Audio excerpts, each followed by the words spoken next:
নতুন অসম গঢ়াৰ সংকল্পৰে কংগ্ৰেছত যোগ দিলে ৰেজাউল কৰিম চৰকাৰে। কংগ্ৰেছত যোগদান কৰিয়েই উদ্যাত ভাষণ চৰকাৰৰ। শিৱসাগৰ তিনিচুকীয়া ধুবুৰী বনাম, ধুবুৰীক মই শিৱসাগৰ বনাম। গৌৰৱ গগৈ নেতৃত্বত সৈনিক হিচাপে ৰক্ষা কৰিম অসমৰ জাতি মাটি।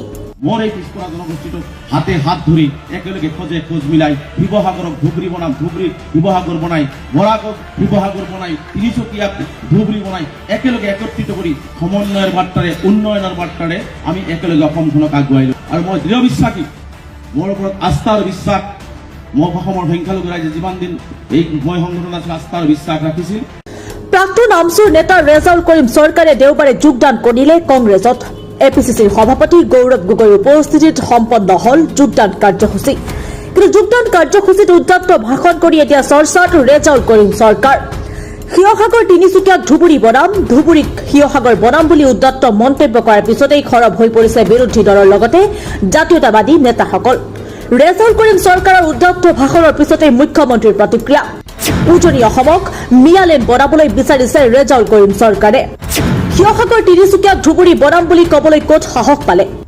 মোৰ আগত কোৱা হলে গটা মাৰি মঞ্চৰ পৰা খেদি দিলো হয়। তাৰমানে বৰ অসমৰ জেগাত মিয়া অসম বুলি কৈ দিওঁ। বৰ অসম আৰু মিয়া অসমৰ মাজত ডিফাৰেন্সটো গৌৰৱ গগৈ বুজি পাই নাই নাজানো মই। শিৱসাগৰ যদি ধুবুৰী হয় তেতিয়াহ'লে বৰ অসম নহয়, সেইখন মিয়া অসম হ'ব। গতিকে এই কথাবিলাকতে আমাৰ আপত্তি।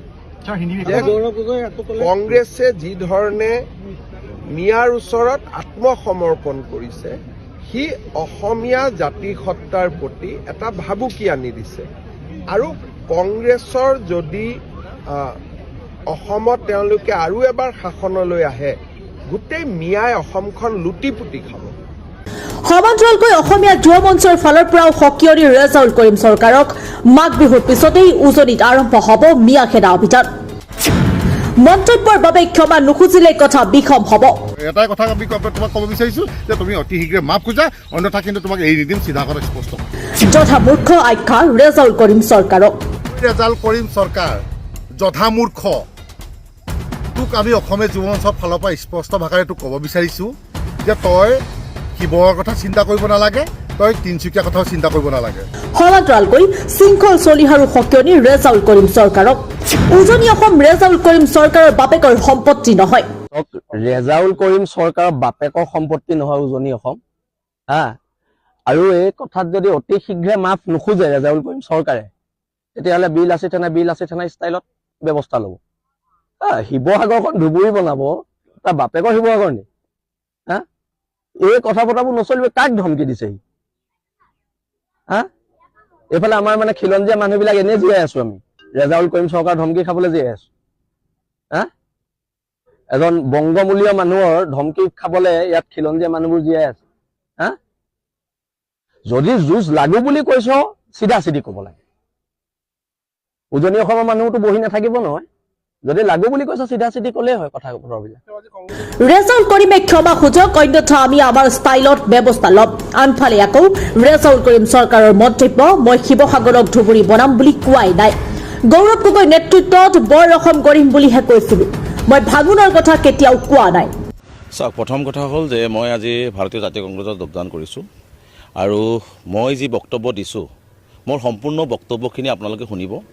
মই প্ৰথমৰ পৰা শেষলৈকে এখন বৰ অসম গঢ়াৰ কথা কৈছোঁ, মিলা প্ৰীতিৰ কথা কৈছোঁ, সকলো জাতি জনগোষ্ঠীৰ সমন্বয়ন, সমমৰ্যাদা, সমবিকাশৰ কথা কৈছোঁ। আৰু সকলোৱে মিলিজুলি আমি এখন বৰ অসম গঢ়িব লাগিব। যি বিজেপিৰ যি সাম্প্ৰদায়িকতা সৃষ্টি কৰি আমাৰ মাজত ভেদভাৱ সৃষ্টি কৰি আছে, মুখ্যমন্ত্ৰীয়ে যি ধৰণে একদম নিম্ন খাবৰ কথা বতৰা কৈ উজনি নামনি জিলা ভাগ কৰি পেলাই যিটা মানে আমাৰ মাজত এটা ভাঙন সৃষ্টি কৰি আছে, এই ভাঙনৰ পৰা মুক্ত কৰি আমি এখন আমাৰ বৃহত্তৰ অসমীয়া জাতিটো এক হৈ কেনেকৈ আমি উজনি নামনি বৰাক ব্ৰহ্মপুত্ৰ শদিয়াৰ পৰা ধুবুৰীলৈকে আমি একত্ৰিতভাৱে থাকিব পাৰোঁ, তাৰ কাৰণে মুখ্যমন্ত্ৰীৰ এই বক্তব্যবিলাকৰ বিৰুদ্ধে আমি বা মুখ্যমন্ত্ৰীয়ে কোৱা এই ধৰণৰ নিম্ন খাবৰ কথা বতৰাবিলাকৰ বিৰুদ্ধে গৈ আমি এখন গৌৰৱ গগৈ ডাঙৰীয়াৰ নেতৃত্বত এখন বৰ অসম গঢ়িব লাগিব বুলি মই প্ৰথমৰ পৰাই বক্তব্যখিনি দি আহিছিলোঁ। তাৰ news desk report, Majgaon express.